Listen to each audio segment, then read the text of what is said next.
Saudara 7 WNA asal Tiongkok ditangkap petugas imigrasi Kendari. Ketujuh WNA itu diduga melanggar izin tinggal serta terindikasi jadi korban tindak pidana penyelundupan manusia. 7 warga negara asing atau WNA asal Tiongkok ini ditahan petugas imigrasi Kendari. Mereka ditangkap di berbagai tempat di kota Kendari, Sulawesi Tenggara.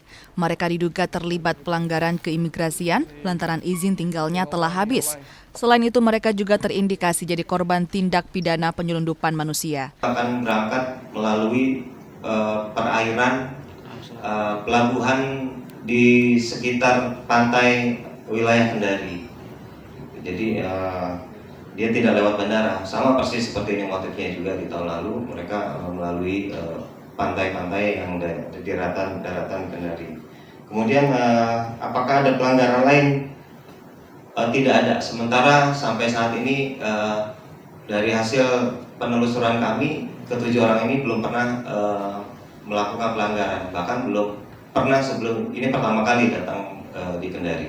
Jadi murni mau sebagai tempat transit untuk bisa pergi ke dalam hal ini negara Australia. Untuk saat ini, ketujuh WNA Tiongkok menjalani pemeriksaan lebih lanjut di kantor imigrasi Kendari sebelum dilakukan deportasi ke negaranya. Silvian Sakia, Kompas TV Kendari, Sulawesi Tenggara.